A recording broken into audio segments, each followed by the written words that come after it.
പ്രിയപ്പെട്ട സഹോദരങ്ങളെ, സലാമുൻ അലൈക്കും. ഇന്ന് ബലിപെരുന്നാൾ ദിനമാണ്.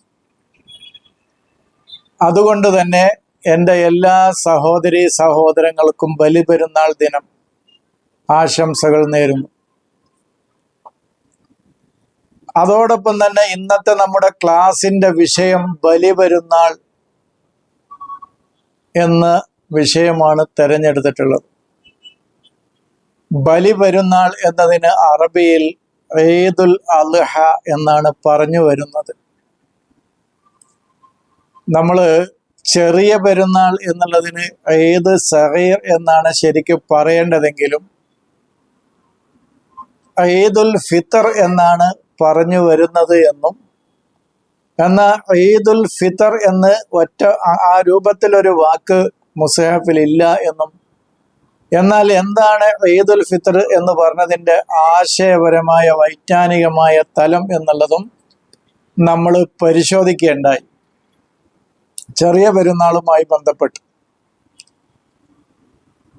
എന്നതുപോലെ ബലി പെരുന്നാൾ എന്നാണ് നമ്മൾ മലയാളത്തിൽ പറയുന്നതെങ്കിലും അതിന് പറഞ്ഞു വരുന്ന വാക്ക് ഈദുൽ അദ്ഹ എന്നാണ്. ഈദുൽ അദ്ഹ എന്ന ഒരൊറ്റ വാക്ക് ചേർത്തുകൊണ്ട് ഒരു വാക്ക് മുസ്ഹഫിൽ അല്ലെങ്കിൽ ഖുർആനിൽ എവിടെയും ഇല്ല എന്നതാണ് സത്യം.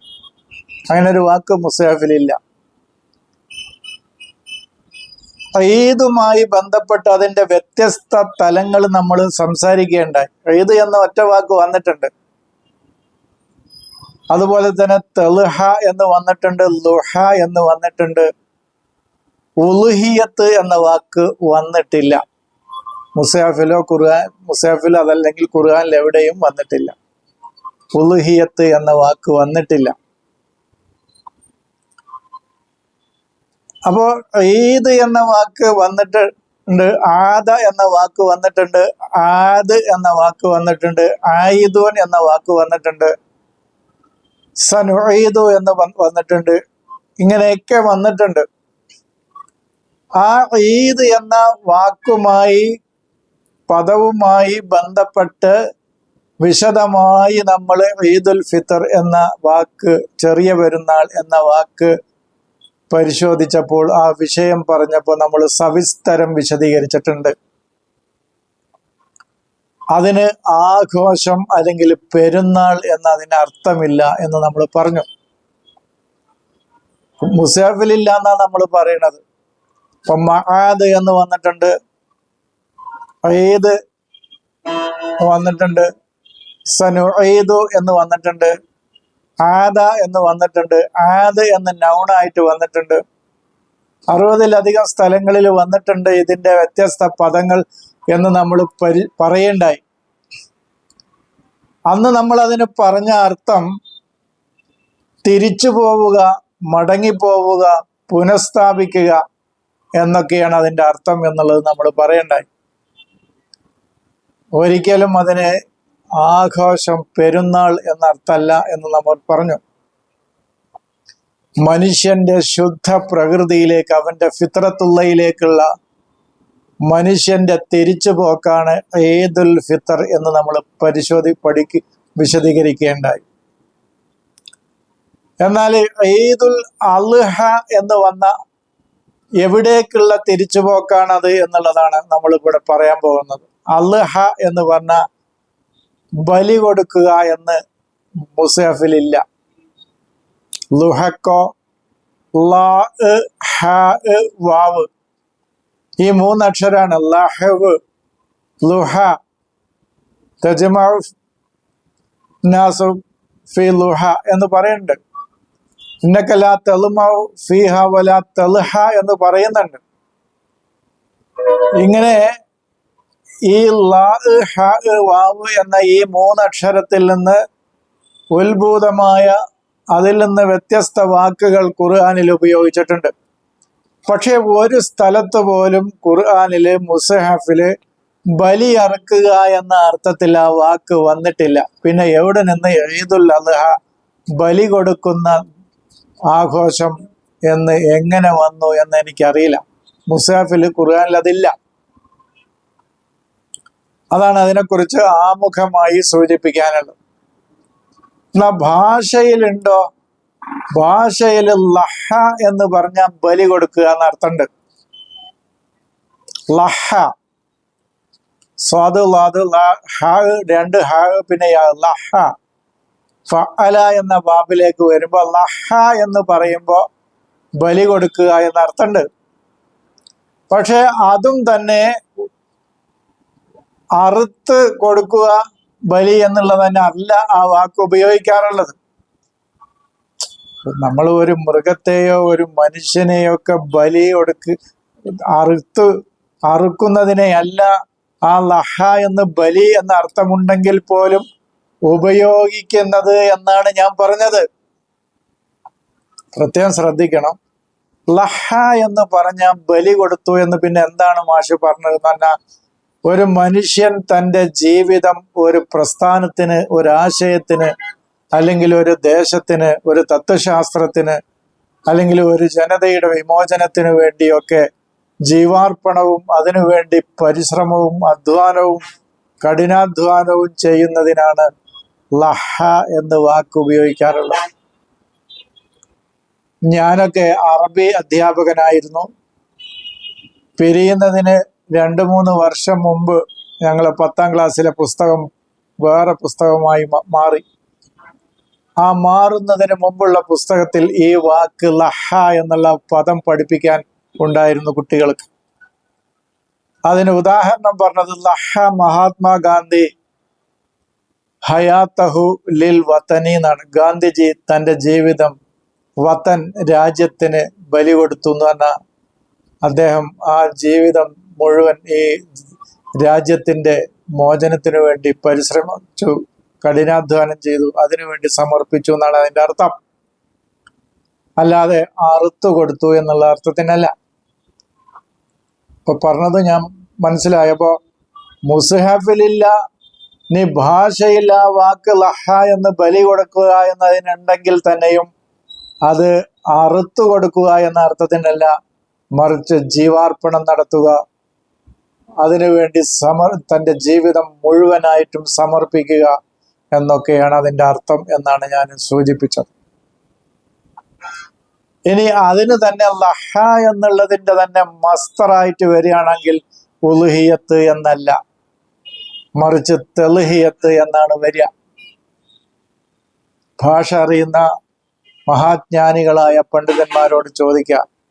ഫഅല യുഫഇലു തഫ്ഈലാണ്, ലഹ യുലഹി തെലുഹിയത്താണ്, ഉലുഹിയത്തല്ല. പ്രത്യേകം ശ്രദ്ധിക്കുക. ഞാൻ പഠിക്കുന്ന കാലത്ത് പല എൻ്റെ ഗുരുനാഥന്മാരോടും ചോദിച്ചിട്ടുണ്ട്, ഈ ഉൽഹിയത്ത് എന്നുള്ള ഏത് ക്രിയയുടെ മസ്തറാണ് എന്ന്. ഏത് ക്രിയയുടെ ഏത് ബാബിലെ ബാബ് 14 ബാബുണ്ട്, സുലാസിയും റുബായി ഒക്കെ ആയിട്ട്. അതിൽ ഏത് ബാബിന്റെ മസ്തറായിട്ടാണ് ഉസ്താദെ ഉൽഹിയത്ത് എന്ന് വരിക എന്ന് പറഞ്ഞാൽ എനിക്ക് ഉത്തരം കിട്ടിയിട്ടില്ല. നീ ഉണ്ടോ ഇല്ലേ എന്ന് എനിക്കറിയില്ല, എൻ്റെ അറിവിലില്ല എന്നാ ഞാൻ പറഞ്ഞത്. അങ്ങനെ ആരെങ്കിലും പറയുകയാണെങ്കിൽ അതിന് വ്യക്തമായ തെളിവ് കിട്ടുകയാണെങ്കിൽ എൻ്റെ സഹോദരങ്ങൾ അത് സ്വീകരിക്കണം. അപ്പൊ ഞാൻ പറഞ്ഞു വന്നത്, തെലുഹിയത്ത് എന്ന് പറഞ്ഞാൽ ലഹ യുലഹി തെലുഹിയത്ത് എന്ന് പറഞ്ഞാൽ തന്നെ ഒരു മനുഷ്യനെ അറുക്കുക അല്ലെങ്കിൽ ഒരു മൃഗത്തെ അറുക്കുക എന്ന അർത്ഥത്തിനല്ല, ജീവാർപ്പണം നടത്തുക എന്നുള്ള അർത്ഥത്തിനാണ് എന്നാണ് പറഞ്ഞത്. അപ്പൊ അത് ഭാഷയില്. ഇനി അപ്പൊ മാഷ ഈ ലഹവ് എന്ന വാക്ക്, ലുഹ എന്ന വാക്ക്, തൽഹ എന്ന വാക്ക് എന്നൊക്കെ ഖുർആനിൽ വ്യത്യസ്ത സ്ഥലങ്ങളിൽ വന്നിട്ടുണ്ടല്ലോ. അത് എന്തിനു വേണ്ടിയിട്ടാണ് ഒന്ന് പറയാമോ എന്ന് ചോദിച്ചാൽ നമുക്ക് പറയാം. സത്യത്തിൽ അതിൻ്റെ ബാഹ്യമായ വായന, ഇപ്പൊ ലൈല് ബാഹ്യമായ വായനയിൽ രാത്രിയാണ്, ലാഹിറില്. ഖുർആനിന്റെ ആന്തരികമായ തലത്തിൽ നമ്മൾ പറഞ്ഞു, നമുക്ക് അജ്ഞാതമായി കിടക്കുന്ന വിഷയങ്ങൾ ഓരോന്നും ഗവേഷണ നിരീക്ഷണ പഠനങ്ങൾ നടത്തിക്കൊണ്ടിരിക്കുന്ന നമ്മുടെ സമയത്തെയാണ് ലൈല് എന്ന് പറയുന്നത്. ഫജ്ർ എന്ന് പറഞ്ഞാൽ ബാഹ്യമായ അർത്ഥത്തിൽ ഈ നേരം, സൂര്യൻ ഉദിച്ച് നേരം പുലരുന്ന അതിന് മുമ്പുള്ള പുലരുന്നതിനോടനുബന്ധിച്ചുള്ള സമയത്തെയാണ് ഫജ്ർ എന്ന് പറയുക എന്നെങ്കിൽ അതിന്റെ ഖുർആനിലെ അതിന്റെ മുസ്ഹഫിന്റെ വൈജ്ഞാനികമായ അതിന്റെ ബാത്തിനായ തലത്തിലേക്ക് വരുമ്പോൾ അത് ഫജ്റുൽ ഇൽമാണ്, ഫജ്റുൽ മഅരിഫത്താണ് എന്ന് നമ്മൾ പറയണ്ടായി. അതിന് നമ്മൾ ഒരുപാട് തെളിവുകൾ പറഞ്ഞു. ഫജ്റുൽ ഇൽമാണ്, വൈജ്ഞാനികമായ ഒരു പുലരിയാണ്. അതുപോലെ തന്നെ ഫജ്റുൽ മഅരിഫത്താണ്, ജ്ഞാനത്തിന്റെ പുലരിയാണ് എന്നുള്ളത് നമ്മൾ പറയണ്ടായി. എന്നതുപോലെ തന്നെ ളുഹ എന്നുള്ളത് സൂര്യൻ ഉദിച്ച് ഒരു 8 മണി ഒക്കെ സമയത്തിനാണ് അതിന്റെ ബാഹ്യമായ തലത്തിൽ അതിന്റെ അർത്ഥം അങ്ങനെയാണ്. ബാഹ്യമായ തലത്തിൽ അങ്ങനെയാണ് അതിന്റെ അർത്ഥം. ഒരിക്കലും നമ്മൾ അതിനെ ഇല്ല എന്ന് പറയാൻ പറ്റൂല. ബാഹ്യമായ തലത്തിൽ ഒരു സൂര്യനൊക്കെ ഉദിച്ച് നല്ലവണ്ണം ഉയർന്നു വന്ന് ഒരു 8 മണി 8:30 മണി ആ സമയത്തെയാണ് നമ്മൾ ഏകദേശം ആ സമയത്തെയാണ് ളുഹ എന്ന് അതിന്റെ ബാഹ്യമായ തലത്തിൽ പറയുന്നത്. ഇനി അതിന്റെ വൈജ്ഞാനികമായ ആന്തരികമായ തലത്തിലേക്ക് നമ്മൾ വരുമ്പോൾ വിജ്ഞാനത്തിന്റെ യാഥാർത്ഥ്യത്തിന്റെ സൂര്യൻ ഒരു മനുഷ്യന്റെ മനസ്സിൽ ഉദയം കൊണ്ട് അവന്റെ അസ്തിത്വം അവന് വ്യക്തമായി മനസ്സിലാകുന്ന സമയത്തെയാണ് ളുഹ എന്ന് പറയുന്നത്. മനസ്സിലായോ? അപ്പോ ആ നമ്മൾ ആരാണെന്നും നമ്മൾ എന്താണെന്നും നമ്മുടെ ലക്ഷ്യം എന്താണെന്നും നമുക്ക് സ്പഷ്ടമായി നമ്മുടെ അസ്തിത്വം വെളിപ്പെടുന്ന വേളയാണ് നമ്മുടെ ളുഹ സമയം. മുസ്ഹഫിലുടനീളം അർത്ഥം തന്നെയാണ്. അത് നമ്മുടെ തുടർ ക്ലാസ്സുകളിൽ ഇനി ഒരുപാട് ക്ലാസ്സുകൾ ഇതുമായി ബന്ധപ്പെട്ട് വരും. തീർന്നിട്ടില്ല. ഹജ്ജുമായി ബന്ധപ്പെട്ട് തുടങ്ങി വെച്ചിട്ടേ ഉള്ളൂ, ആമുഖമായിട്ടേ ഉള്ളൂ. അപ്പോൾ ഇന്ന് അതിന്റെ എന്താണ് അതിന്റെ ലക്ഷ്യം, യഥാർത്ഥ അർത്ഥം എന്ന് മാത്രമേ പറയുന്നുള്ളൂ. വൈജ്ഞാനികമായി അതിന്റെ ബാത്തിനിയായ തലത്തിലേക്ക് പോകുമ്പോൾ നമ്മളതിന്റെ ആന്തരികമായ തലാണ് ഖുർആനിന്റെ പരിശോധിക്കുന്നത്, ബാഹ്യമായ തലല്ല. ബാഹ്യമായ തലത്തിൽ പറയുമ്പോൾ നമ്മൾ പറഞ്ഞു സൂര്യൻ ഉദിച്ച് ഒരു 7:45 8 8:30 അങ്ങനെ വ്യക്തമായി സൂര്യൻ വരുന്ന വെളിച്ചത്തിലേക്ക് വരുന്ന ആ സമയമാണ്. അപ്പൊ എല്ലാം സ്പഷ്ടമായി കാണത്തക്ക രൂപത്തിലാവുന്ന സമയമാണ്. എന്നതുപോലെ തന്നെയാണ് മനുഷ്യ മനസ്സിന്റെ യാഥാർത്ഥ്യം അവന് വെളിപ്പെട്ട് കിട്ടത്തക്ക രൂപത്തിൽ അവന്റെ ഉള്ളിൽ ഒരു ശംസ് സൂര്യൻ ഉദിക്കുന്ന വേളയാണ് അവന്റെ ളുഹ സമയം എന്ന് പറയുന്നത്. അവന്റെ അസ്തിത്വം ഒരു മനുഷ്യന്റെ യാഥാർത്ഥ്യം എന്താണ്? അവന്റെ ഉള്ളിൽ എന്ന് പറഞ്ഞാൽ കാരുണ്യമാണ് അവന്റെ ഉള്ളിലുള്ളത്. പിന്നെ പകയും വിദ്വേഷമൊക്കെ പിന്നെ അവനിൽ നിന്ന് ഉണ്ടാകുന്നതാണ്. അപ്പോൾ സ്നേഹത്തിന്റെയും കാരുണ്യത്തിന്റെയും മാനവികതയുടെയും ആ യഥാർത്ഥ രൂപം അവന് വെളിപ്പെട്ട് കിട്ടുന്ന ആ അവസ്ഥയാണ് ളുഹ എന്ന് പറയുന്നത്. ലഹബ് എന്ന് പറയുന്നത്, അത് തൽഹ എന്ന് പറയുന്നത്, ഇന്നക ലാ തൽമഉ ഫീഹ വലാ തഹിയ എന്ന് പറയുന്നത് ആ സ്വർഗത്തിൽ നിനക്ക് ദാഹിക്കുകയോ അവിടെ ളുഹ സമയം ഇല്ല എന്ന് പറയുകയോ അല്ല. അതായത് സൂര്യൻ ഉദിച്ച് നിനക്ക് ദാഹിക്കുന്ന വിഷയം ഉണ്ടാവില്ല എന്നൊക്കെയാണ് അവിടെ എഴുതിയിട്ടുള്ളത്. സൂര്യന്റെ ശല്യം ഉണ്ടാവില്ല എന്നാണ് ആ പറഞ്ഞതിന്റെ അർത്ഥം എന്നാണ് ആ പറഞ്ഞ. അല്ല, അവിടെ നിനക്ക് യാഥാർത്ഥ്യം വെളിപ്പെട്ട് ജന്നത്തിലെത്തിയ ഒരവസ്ഥയാണ്. ആ അവസ്ഥയിൽ പിന്നെ നിനക്ക് തെളുമവ് എന്ന് പറയുന്നത് ദാഹമാണോ എന്നുള്ളത് നമുക്ക് വേറെ പരിശോധിക്കാം. അപ്പൊ ഇതാണ് സത്യത്തിൽ അവന്റെ അസ്തിത്വം വെളിപ്പെട്ട് കിട്ടി കഴിഞ്ഞിട്ടാണ് അവൻ ആ ജന്നത്തിൽ എത്തുന്നത്. ഇനി അവന് പുതിയതായിട്ടൊന്നും പിന്നെ വെളിപ്പെട്ട് കിട്ടേണ്ടതില്ല. അതാണ് സൂചിപ്പിച്ചതിന്റെ അർത്ഥം. അപ്പോ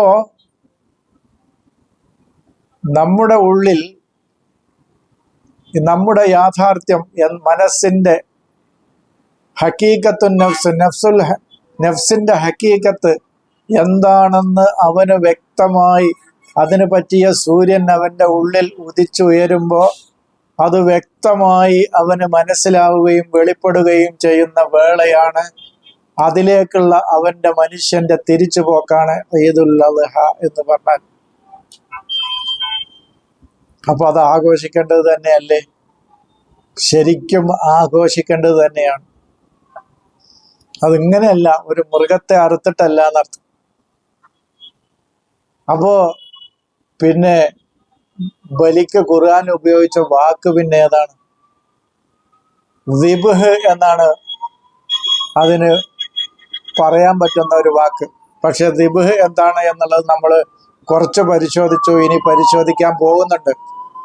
ഇനി അതിന്റെ വിശദമായ ഇബ്രാഹീമിന്റെ സ്വപ്നവും മകനെ അറുക്കാൻ കൊണ്ടുപോയ കാര്യങ്ങളുമൊക്കെ നമ്മൾ പരിശോധിക്കുന്നുണ്ട്. എന്താണ് ഇബ്രാഹിം കണ്ട സ്വപ്നം എന്ന് പറയുന്നത്? എന്താണ് ഇനി അറ എന്ന് പറയുന്നത്? എന്താണ് റുഇയത്ത്? എന്താണ് ഉറക്കിൽ കണ്ടതാണോ എന്നുള്ളത്? അപ്പൊ മനാമു പിന്നെ ഉറക്കല്ലേ എന്നുള്ളതൊക്കെ.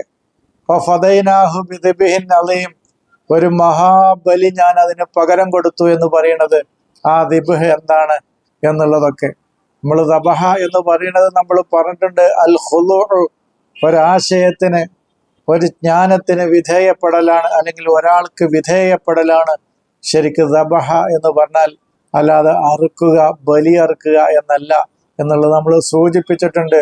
ഫിർഔനിന്റെ യുദബ്ബിഹു അബ്നാഅഹും എന്ന് പറഞ്ഞ ആ ആയത്ത് വിശദീകരിച്ചുകൊണ്ട് പറഞ്ഞിട്ടുണ്ട്, ഫിർഔൻ അവിടുത്തെ ആൺകുട്ടികളെ അറുക്കുകയായിരുന്നു എന്നുള്ളത് പറയുന്നിടത്ത് നമ്മൾ പറഞ്ഞിട്ടുണ്ട്. അല്ല, അവര് കെട്ടിപ്പടുത്ത ആശയങ്ങളെ ഫിർഔൻ തനിക്ക് വേണ്ടി കീഴ്പ്പെടുത്തിയിരുന്നു എന്നുള്ളതാണ്.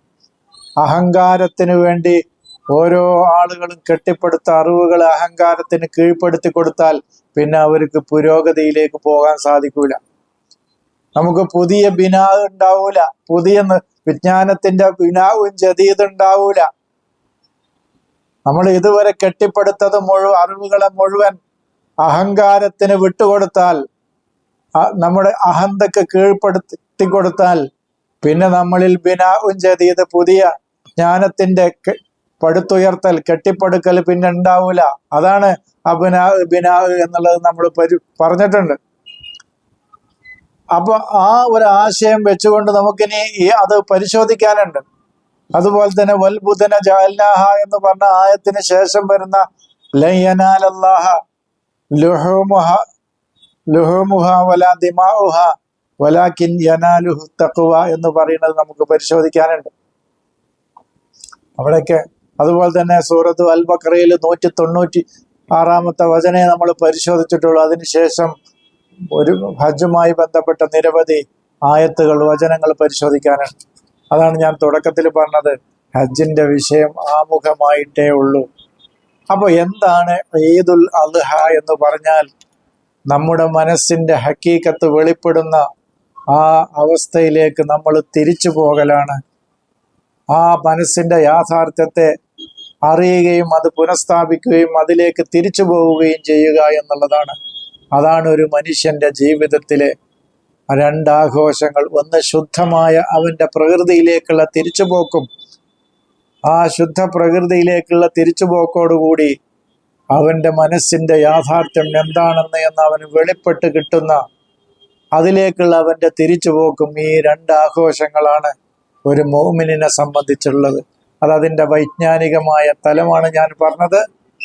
ഇനി മൃഗങ്ങളെ അറുത്തു കൊടുത്തുകൊണ്ട് ബലി കൊടുക്കലാണത് എന്ന് മനസ്സിലാക്കുന്ന ആളുകൾക്ക് അങ്ങനെ മനസ്സിലാക്കാൻ അവർക്ക് അവകാശമുണ്ട്. അവർ അത് ചെയ്യട്ടെ. നമ്മൾ അതിനൊരിക്കലും തന്നെ തടസ്സമായിട്ടൊന്നും പറയുന്നില്ല. നമ്മൾ അതിൻ്റെ വൈജ്ഞാനികമായ തലം എന്താണ് എന്നുള്ളത് പരിശോധിച്ചിട്ടേ ഉള്ളൂ. ബാക്കി ഇതുമായി ബന്ധപ്പെട്ട ഹജ്ജുമായി ബന്ധപ്പെട്ട വിഷയങ്ങൾ ഓരോന്നും തുടർ ക്ലാസ്സുകൾ പരിശോധിക്കാമെന്ന് പറഞ്ഞുകൊണ്ട് ഞാൻ അവസാനിപ്പിക്കുന്നു. സലാം.